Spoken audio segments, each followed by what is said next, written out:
लेकर गुरुदेव के समक्ष उपस्थित हो रहे हैं। नमोस्तु आचार्य श्री चतुर्थ संघ के चरणों में नमोस्तु वंदामि इच्छामि। आचार्य श्री, मेरा प्रश्न है कि भी महाकुंभ में बहुत सारे नागा साधु है, तो क्या उन नागा साधु जंगल में तो उनका भी मोक्ष नहीं है क्या महाराज जी? वो भी नागा साधु कुंभ महाकुंभ में दिखा रहे हैं, तो अपने दिगंबर साधु में और उनमें और बाकी दूसरे अन्य साधु कोई दिगंबर के अलावा दूसरा मोक्ष नहीं जा सकता है क्या?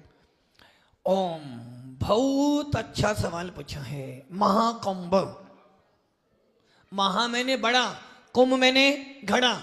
जहां बहुत बड़ा घड़ा हो उसे कहते हैं महाकुंभ, और जहां पर बहुत सारे साधु जमा हो जाएं उसी को कहते हैं महाकुंभ। अब वो हिंदू साधु हो या जैन साधु हो, जब भी किसी साधुओं का समुदाय दिखता है तो उसे महाकुंभ कहते हैं। जैसा कि जब बाहुबली भगवान का गोमटेज बाहुबली का अभिषेक होता है तो वहां भी जैनों का महाकुंभ लगता है, और जब वहां पे सारे साधु जाते हैं तो लोग नहीं पूरा विश्व कहता है कि भैया चलो गोमटेज चलते हैं, जहां पर जैन साधुओं का महाकुंभ लगा हुआ। वैसे ही इलाहाबाद, प्रयाग, जहां पर महाकुंभ लगा हुआ है, और ये वो प्रयाग है जहां हमारे आदिनाथ भगवान ने कभी साधना की थी।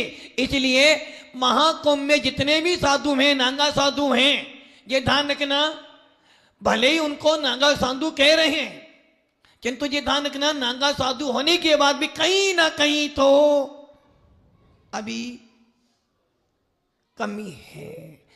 यदि मोक्ष जाना है तो वही पंक्ति याद कर लो, जिसने राग देश कामाजित जीते सब जग जान लिया। ये ध्यान रखना, ये तो निश्चित है, मोक्ष सबको जाना है, लड़ाई मार्ग में है।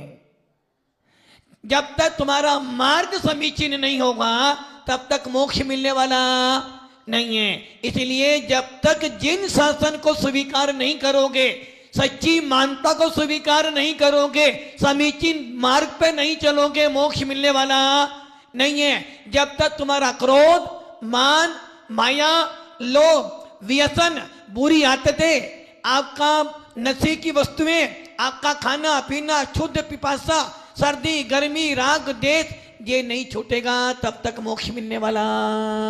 जब तक परिग्रह है तब तक मोक्ष नहीं है। इसलिए भगवान महावीर के शासन में कहा गया है कि यदि मोक्ष जाना है तो तुझे प्योर प्योर प्योर दिगंबर तो बनना पड़ेगा, और प्योर प्योर दिगंबर यदि कोई है तो वो जिन शासन वीतराग शासन में ही हो सकता है। इसलिए बिना वीतराग शासन को पालन किए, बिना समीचीन मार्ग को अपनाए तो ये मोक्ष मिलने वाला नहीं है। तो जंगल में रहते हैं ना महाराज जी, आते ही नहीं, कुंभ में ही आते हैं खाली। अरे जंगल में रहो या मंगल में रहो, जंगल में रहो या मंगल में रहो, घर में रहो या शमशान में रहो, भूत चढ़ाओ, भूत लगाओ, या फिर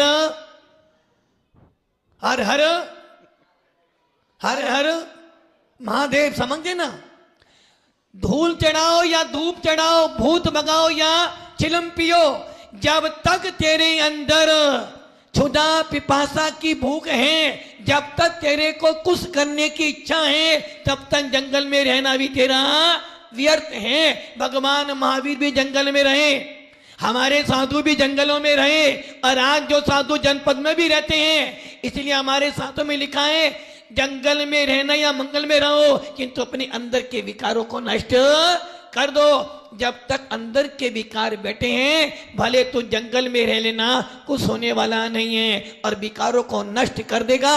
भले मंगल में रहना, फिर भी तेरे कर्म नष्ट हो जाएंगे। इसलिए जंगल में रहना, खाना पीना छोड़ देना, घंटों घंटों घंटों घंटों अग्नि में बैठ जाना, जल में बैठ जाना, रात भर नहीं सोना, एक हाथ ऊंचा कर लो या एक पैर ऊंचा कर लेना, भले एक गिलास दूध पीना या बहुत भर के खा लेना, इनसे मोक्ष मिलने वाला नहीं। जब भी मोक्ष मिलेगा तो वीतराग भावों से मिलेगा, और जब तक तेरे अंदर वीतरागी भाव नहीं आएंगे तो कितनी ही साधना करना सबकी सब व्यर्थ है। नमस्ते महाराज।